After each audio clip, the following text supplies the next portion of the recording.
World Wide Web. So it is obviously the weekend again. Hopefully the sun is still lasting, and this is my second movie of this week 26 of this year. So halfway point already. Not great. It's a lot of movies to go, but obviously I want to see two this week. The review you would have seen yesterday, Something in the Water, and today's the Bikeriders. So this is the new movie from director Jeff Nicholas. It is 1 hour and 56 minutes long, so just under that 2 hour mark. Jeff Nicholas, he has done a few, I think this is his 8th movie.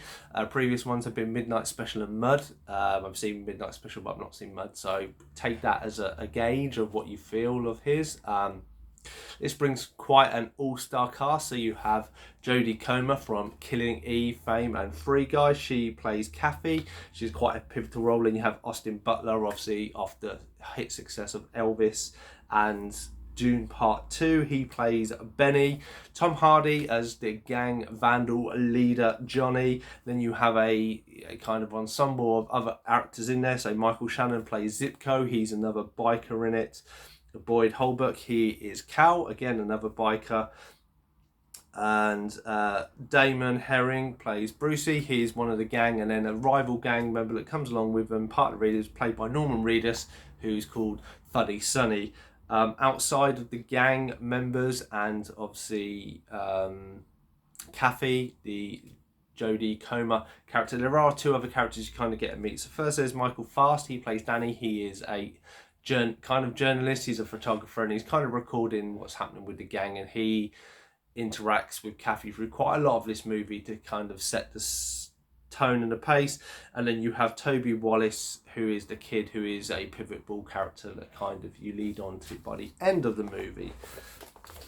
There is nothing after the credits or anything, so as soon as the movie goes, you can get up and leave your seat, obviously, if you feel the need to. So anybody who hasn't seen the trailer, who doesn't know what it's about, this is a film based off a book, based off mainly true events. So everybody's heard of the Hells Angels. These are supposedly one of the 4 big biker groups. The Vandals, which is what this movie is about, this is one of the other 4 ones, and it's kind of how they got started and stuff like this. So you have the character of Mike, Danny, played by Mike Fast. He is interviewed in Jodie Comer's character, and it is basically how she came to interact with the gang. So it tells you all about her and stuff, and then you kind of have, as you go on, the kind of everything that happens within the gang from kind of the start to Odd Model. I think it's set in like the 50s, 60s, 70s, somewhere around that. I can't remember exactly. But it's kind of the evolution of the biker gang and how they came about it. And yeah, that's kind of summary. It's quite detailed what happens to it, so I don't want to give too much away. The trailer gives enough, but I'll put the spoiler warning up and let's get into the bare bones of this movie. So yes, so we start off with, as I said, Danny, character. He's come along, he's interviewing Kathy, Jodie Comer's character, and obviously she kind of tells about how she got involved with the gang, and she gets involved with Austin Butler's character. Her friend was kind of hanging out with the gang. She went up there, went to this bar, met them all, and they're all like ruffians and stuff like this. That's where you get to meet Johnny, who is Tom Hardy's character, and then obviously Austin Butler's character, Benny. She takes a liking to Benny, and obviously they get together through a set of circumstances. I won't say too much about it. It's a bit strange. They get married very quickly, and then she kind of becomes like an honorary member, like most of the other wives do. As Danny is detailing this, you learn more about the characters of how Benny is. Benny is very much, he's a cyclist. He loves riding. He loves the passion for it, but he lives like his coat of arms with the Vandal. That is it. He won't take it off, whereas the others sometimes do, because as the story goes on, they kind of get a reputation, and if you're by yourself and wearing it, people pick on you. But Austin Butler's character is a bit kind of like, he doesn't think like that. He's just very much dedicated. He's very dedicated to the bone, and obviously Johnny, Tom Hardy, he's like the boss of them all, and you learn about how he had a family life and liked bikes, and how he kind of built up this gang to what it starts to be, which is kind of like they have their own neighbourhood and they have their own kind of town, and that's where and then they start to get bigger and bigger and bigger. This then starts to involve a lot of problems with the law and other biker gang, and it's all about people wanting to join them and stuff like this. And you have a lot of these different characters. It's quite interesting seeing their sides of something. And Danny says it when he's interviewing Kathy, that obviously a lot of, they don't like following rules. They're not the smartest of people, but you put them in this biker gang and then they have their own set of rules and they actually do follow it, even though they won't follow it outside of it. So it's very weird when you kind of, that establishment creates that kind of environment that people would adhere to it. Maybe it's some sort of worth of belonging. And anyway, and as the story goes on, you learn of Benny unfortunately getting injured, the retaliation of the group as they get bigger, and then you kind of have Kathy, Jodie Comer's character, of she's scared of Benny and what will happen and stuff like this.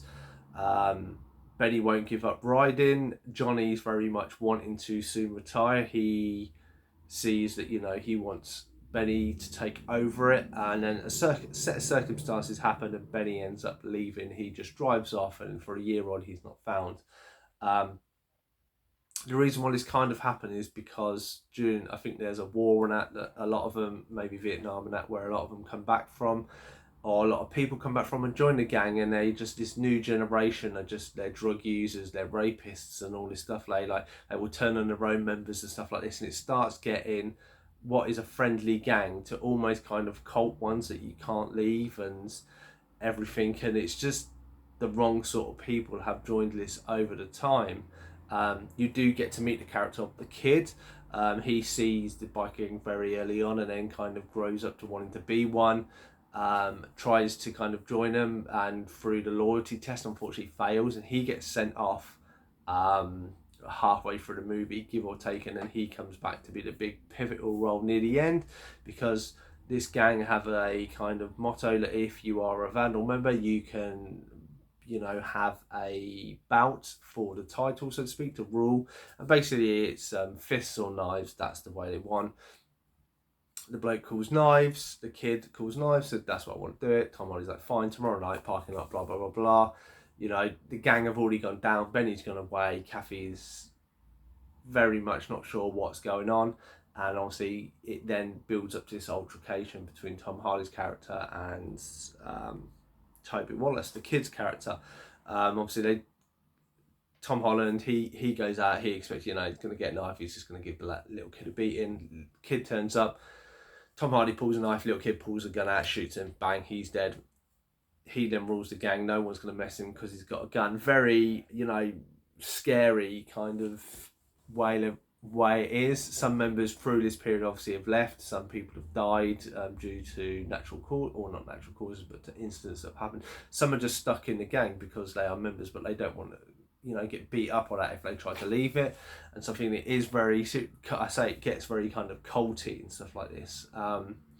After this happens, Benny hears about this and goes back to Kathy, and then they basically relocate and leave it all behind. And then you kind of have Danny still there interviewing Kathy, and she's like, this is where we've moved to, this is our new life. Benny doesn't drive anymore, blah blah blah blah. Benny hears kind of motorcycles, he in the distance, he can't, or you think it's in the distance, he looks away and then looks at his wife through the window, smiles, and that's how the movie ends. Very, very strange, very, very scary of how gangs and stuff escalates. And I say, and there's almost a potential rape scenario that happens, and I don't think it's taken as seriously as it should be in all my eyes. Specifically, it involves Benny and Kathy, or Kathy mainly.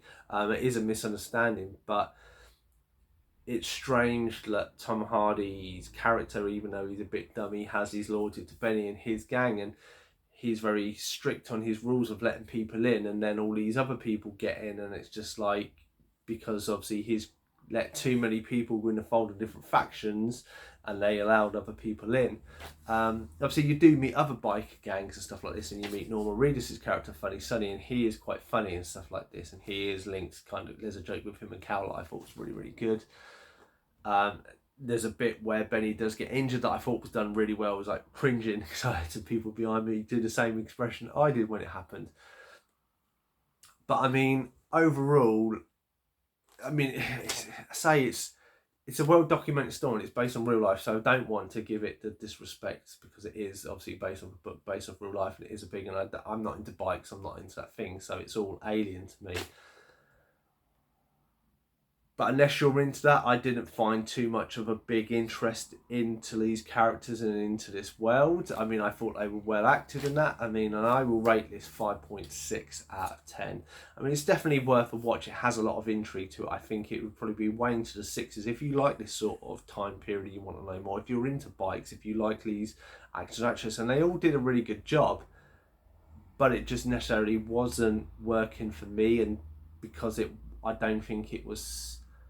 It was all right. I did get a little bored between one part of it, and I thought I just struggled. I mean, even the whole story of he gets killed, this other bloke takes it over, and it's a really like grim ending of how this gang of like these friends just wanting to spend time and talk about motorbikes, and they weren't really hurting anywhere else. I mean, they weren't too pleasant to Kathy when they first met her, but they didn't kill anybody, they didn't stab anybody, they didn't want to do that, and at the end, that's what they get involved with, drugs and prostitution and everything else, and it's just very grim.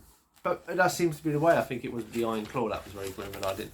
But that has been my review of the Bikeriders. Have you seen the movie? Let me know your thoughts and feelings down in the comment below. I've been Cypher for Screen Time. Please like, comment, and subscribe as and when you feel the need to, and I shall see you in the next one.